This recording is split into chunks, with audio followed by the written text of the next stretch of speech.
Hello there, this is John from caveofprogramming.com, and in this tutorial we're not going to look at any really major vital new concepts, so you could skip this tutorial if you want.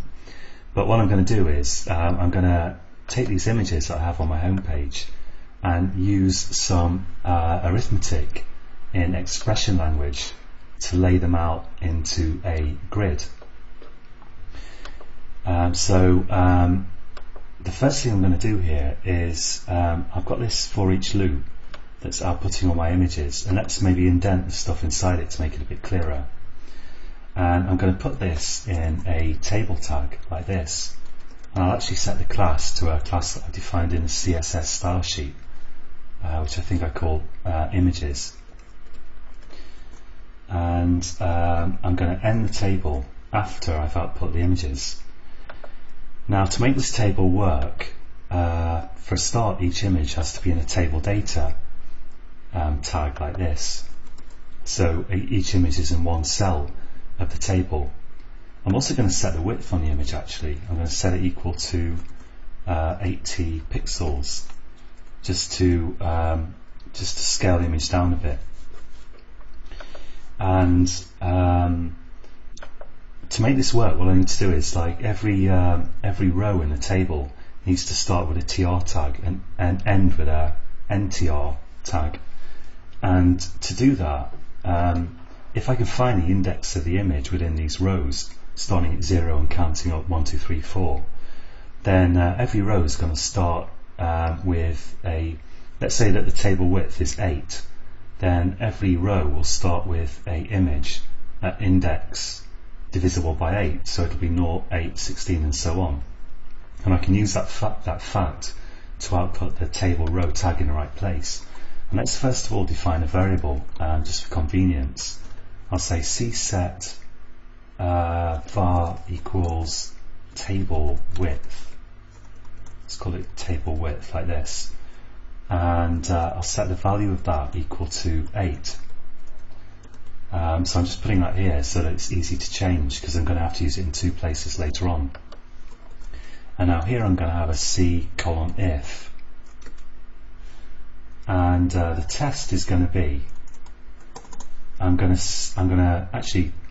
added a var status variable to this for each loop, and you'll recall from a previous tutorial that var status gives you a lot of information about what's happening in the loop. And I'm going to use it here because it's got an index property that tells me the sequence number of the item that I'm outputting currently in the loop. And here I'm going to have an expression language brackets here, and I'm going to say that if row.index, the index of the image, mod table width equals 0, then I'm going to output my my table row tag.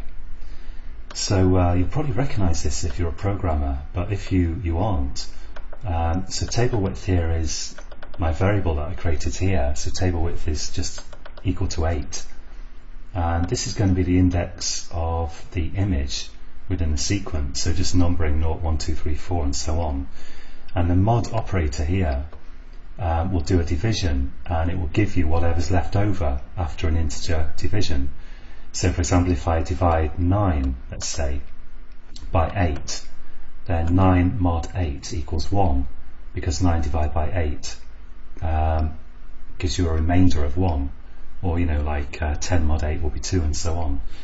And by saying row index mod 8 equals 0, I'm testing to see if the index of the image here is divisible by 8.